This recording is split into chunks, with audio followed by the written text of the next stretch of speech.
Las tortillas no tienen fecha de caducidad. Escucha a lesbianas mayores de 50 años compartiendo experiencias, saberes y sentires. Te invitamos a echar tortillas al comal con tu lesbiana favorita, Norma Mogrovejo. Mis amigas son unas terroristas, sus ideas son dinamita, son peludas, aborteras, muy lesbianas y pederas. Les damos la bienvenida al capítulo 3 de la temporada 12 de Las tortillas no tienen fecha de caducidad. Un programa hecho por lesbianas mayores de 50 para escucharnos, narrarnos y recuperar nuestras voces.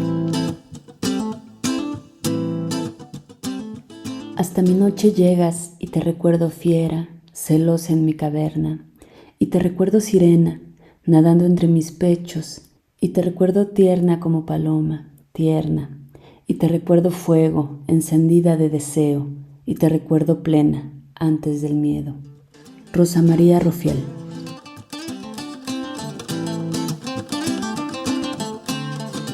Continuamos en este interesantísimo diálogo con Celine Armenta, quien nos invita a entrar a los conventos de monjas, un mundo lleno de misterios para la gran mayoría de nosotras. ¿Cómo gestionan las monjas el erotismo junto al voto de castidad? Sin duda, un tema candente, el que abordaremos en este capítulo. Quédense con nosotras.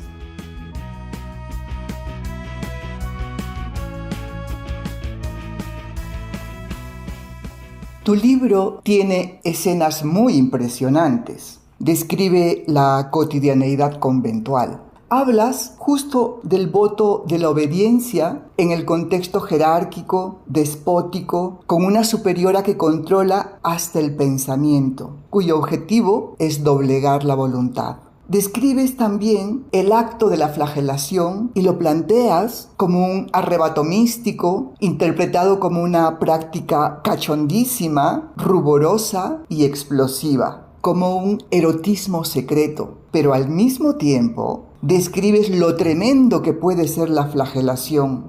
¿Cómo has vivido estas flagelaciones desde esta contradicción de la cachondez y la tortura? Eso es otra de las ironías. Con el tiempo acabo entendiendo que en un mundo en el que estabas tan empobrecida de estímulos para todos los sentidos, básicamente porque te habían dicho que te los negaras. O sea, te negaras no solo la amistad, el cariño, pero también las cosas bellas, nada que te hiciera la vida más sabrosa. Pues lo que pasa con la flagelación es como un sadomasoquismo en toda su regla. Era muy extraño. En particular, la que narro en el libro era una sesión de autoflagelación en un viernes cualquiera del año en una zona de un dormitorio comunitario, en el cual las camas estaban divididas por una cortinita, pero había perfecta comunicación, o sea, tú escuchabas perfectamente los gemidos de la derecha y los azotes del de la izquierda. Claro que se vuelve erótica, sobre todo cuando con tu mente estás viendo a todas tus compañeritas arrodilladas una tras la otra. Físicamente no las veías, nos separaba una cortinita, pero era una cortinita. Y te las estabas imaginando con las nalgas al aire y azotándose con un silicio que era de algodón, pero sí sacaba sangre si te golpeabas con fuerza. Era una hiperestimulación de los sentidos. Además ahí, curiosamente, eras tú la que te flagelabas. Y si alguien no quería hacerlo, se arrodillaba y no lo hacía y golpeaba el colchón y nadie se hubiera dado cuenta. Pero por supuesto que es erótico. En los ensayos que contiene tu libro, le discutes a Octavio Paz y a Marcela Lagarde por haber escrito sin conocimiento de causa, y en particular sobre el erotismo de las monjas sin tener fuentes directas, sin haber entrevistado a monjas. ¿Nos quisieras explicar desde tu experiencia situada el autoerotismo o el voto de castidad dentro del convento?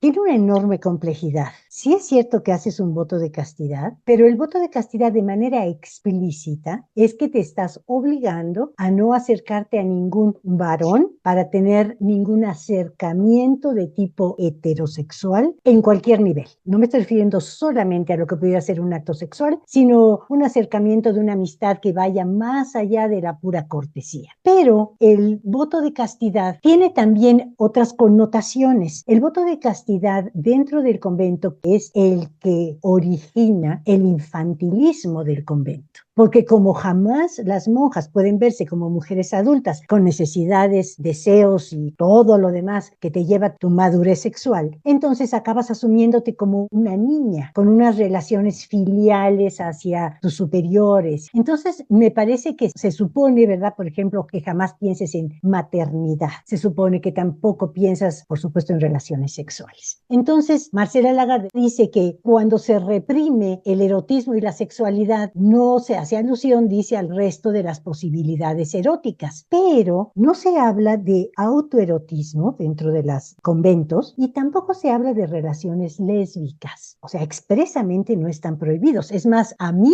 me pasó que en algún momento me dijo la que era mi superiora, cuando tengas deseos de masturbarte, simplemente hazlo rapidito y ya, y olvídate de eso. Pero lo que Marcela no se da cuenta es que prácticamente en cualquier constitución religiosa, lo que está prohibido absolutamente, lo que está penado, lo que se dice a diario a las novicias, a las monjas maduras, es que se cuiden de las amistades particulares. De otra manera, lo que sí está explícitamente escrito es: no vayas a enamorarte de un hombre. Eso está escrito. Lo que también está escrito, pero de manera velada, es: y menos aún vayas a tener una relación lésbica. Está escrito. Y yo, cuando escribí el libro, revisé todas las constituciones que pude encontrar. Está escrita claramente la prohibición de las amistades particulares. Y la amistad particular, yo creo que es un término bastante común que esconde única y exclusivamente una relación lésbica. No tiene otro significado. Amistad particular es lesbianismo. En ese contexto, ¿cómo fue tu amor por la monja por la que entraste al convento? Fue mi primer enamoramiento de una mujer y no hubo ninguna vida lésbica dentro del convento. O sea, lo que yo viví fue una obediencia, una fidelidad a lo que estaba prometiendo. Y debo aclarar también que tampoco fui testigo de primera mano de ninguna relación lésbica en el convento. Hubo un incidente que se resolvió de una manera muy discreta. O sea, todo el mundo asumíamos que habían descubierto a una monja en sus 30 con una novicia en sus 20. A la novicia la enviaron a su casa y a la otra la enviaron a un convento de clausura en Colombia. Pero con esa monja, pues debo decir que viví enamorada todo el tiempo que pude. Nunca tuvimos nada, porque el convento, también la imaginación popular te hace pensar que es cachondísimo. Tiene momentos, tiene espacios, pero tú estás asumiendo un voto de castidad, de obediencia. Entonces creo, hasta donde yo pude ver, que el convento no es un sitio en el que coincida o conviva la gente de alguna manera que puede llamarse lesbianismo. Creo que está bastante reforzado y satanizado lo que se llama las amistades particulares. Creo que tiene, salvo que alguien realmente quisiera saltarse las reglas, pero habitualmente tienes un censor interno. Tienes a alguien que te está diciendo por dentro: eso no, eso no, eso no. ¿Es insufrible? ¿Es insufrible? Sí, claro que es insufrible. Los casos psiquiátricos dentro del convento se multiplican y los que no son psiquiátricos son somatizaciones de todo tipo. Más de una monja en control de las finanzas, dos monjas en control de finanzas de 2 congregaciones completas del país, me han dicho que se gasta en medicinas mucho más de lo que se gasta en otras cosas. El médico pasa a revisar úlceras gástricas y todo tipo de enfermedades psicosomáticas porque estás actuando contra tu propia naturaleza en muchos ámbitos. Y a lo mejor esto no era tan grave para una monja del siglo XVIII, donde también fuera del convento tenías demasiadas restricciones, pero alguien que ingresa en el siglo XX o XXI es de súbito una jaula, es una prisión en la que aún tienes más restricciones que en la prisión, porque en la prisión todavía puedes estar mentando madres adentro de tu cabeza y en el convento no lo haces.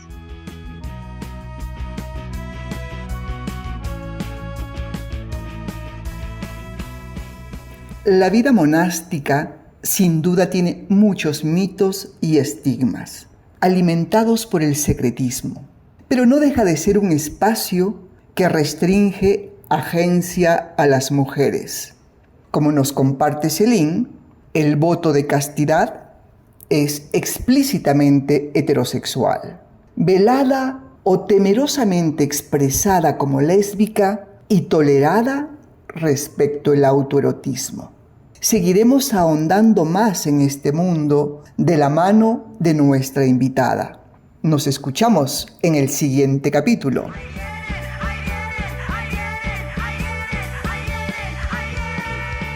Las tortillas no tienen fecha de caducidad. Te invitamos a echar tortillas al comal con tu lesbiana favorita, Norma Mogrovejo.